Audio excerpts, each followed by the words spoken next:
Christmas is supposed to feel safe. It's the one time of year when people believe the world slows down, when danger feels distant, when nothing truly bad should happen.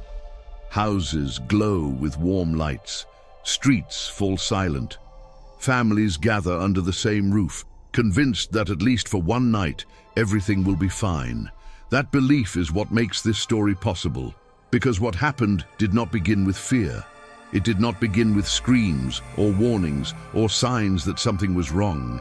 It began quietly, wrapped in routine, hidden beneath the familiar rituals of Christmas. The neighborhood looked exactly the way it did every year. Decorations carefully placed, lights blinking in windows, a calm that felt almost artificial. Inside the houses, people were laughing, eating, exchanging gifts, unaware that the night would permanently change the meaning of the holiday for everyone involved. In one home, dinner ended the way it always did. Plates were cleared, conversations faded. The house slowly settled into silence. It was the kind of silence people trust, the silence that tells you the day is over and nothing else will happen. But silence can be deceptive. At some point during the night, something shifted. Not dramatically, not loudly, just enough to matter. A sound that didn't belong. A moment that passed too quickly to register as danger. Anyone who might have noticed it dismissed the thought almost immediately. After all, it was Christmas, and Christmas makes people ignore their instincts. By morning, that same silence felt different, heavy, wrong. Lights were still on where they shouldn't have been. Doors remained closed. Calls went unanswered. When the truth finally began to surface, it did so slowly, revealing a reality that felt impossible to reconcile with the warmth of the night before. There were no signs of forced entry, no obvious chaos. Everything looked untouched, almost preserved. Investigators later struggled to explain how something so disturbing could happen without leaving behind clear evidence of struggle or resistance. It was as if the night itself had absorbed what happened and refused to give it back. As the investigation expanded, similar details began to emerge elsewhere. Other homes, other streets, other families who believed they were safe simply because it was Christmas. In more than one case, crimes occurred while entire neighborhoods slept. No screams were heard. No alarms sounded, no one intervened. People later admitted they had heard things, soft noises, unfamiliar movements. But those sounds were dismissed, explained away by the holiday. Someone shifting in their house, decorations moving in the wind, fireworks in the distance. Christmas has a way of rewriting reality in our minds. In one case, the only trace left behind was a message. A short text sent shortly before Christmas dinner. It wasn't dramatic. It wasn't urgent. It looked like nothing more than a routine update. At the time, it blended into the noise of the day, ignored among dozens of other distractions. Only later did that message take on a different meaning. When the sender failed to arrive, concern turned into panic.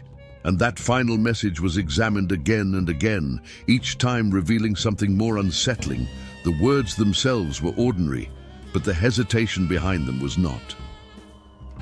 Linguistic experts later suggested the message reflected uncertainty, discomfort, a sense that something wasn't right, even if the sender couldn't fully understand why. It wasn't a cry for help. It was something quieter and much easier to miss. The deeper investigators looked, the more a pattern began to form. Christmas didn't create these tragedies, but it provided the perfect cover for them. Emotional pressure, distraction, forced togetherness. The expectation that everyone should be happy, forgiving, calm. That pressure builds quietly. In another home, a family gathering reached its breaking point. Relatives who avoided each other all year sat across the table, exchanging polite smiles, pretending old wounds didn't exist. Every word was measured, every silence heavy. Tension lingered just beneath the surface, unnoticed or deliberately ignored, until it wasn't. What followed happened so fast that witnesses later described it as unreal, like watching something unfold behind glass. One moment, it was a celebration. The next, it was something no one could undo. Psychologists later explained that the holiday didn't cause the violence. It amplified what was already there. Christmas doesn't heal cracks, it hides them. Elsewhere, someone left their home that night believing they would return soon. A casual goodbye, a promise made without thought. Nothing about the departure felt unusual. That promise was never fulfilled. Search efforts produced almost nothing, no clear path, no explanation that made sense. Days turned into weeks, weeks into years. Each Christmas reopened the same wound, an empty chair, a name not spoken, hope returning with the season only to fade once again. Some investigators believed it was an accident, others suspected something far more deliberate. Without answers, the uncertainty became permanent, and the holiday, once filled with warmth, became a reminder of absence. In another case, the truth was present from the very beginning, hidden in plain sight. An object that seemed ordinary at first, a gift, a decoration, something that blended so perfectly into the setting that no one questioned it. Only later did its significance become clear. When investigators finally understood what that object represented, the realization was devastating, because it meant the evidence had always been there, seen, touched, ignored. The horror wasn't hidden in darkness, it was sitting quietly among the symbols of celebration. And then there are the stories with no endings, cases that remain open, questions unanswered, families waiting year after year for something, anything, that might bring closure. Christmas becomes a marker of time, not joy. Another year without answers, another reminder of what was lost. These stories don't fade, they settle in. They attach themselves to traditions, to songs, to familiar smells and lights. For the people involved, Christmas never truly arrives again. It simply returns, carrying the same weight it always does. What makes all of this so disturbing isn't just the violence, or the mystery, or the loss. It's the realization that these things didn't happen in isolation.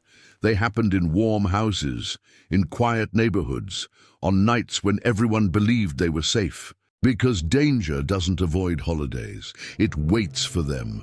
And sometimes the most terrifying stories don't happen in darkness or isolation, they happen on Christmas.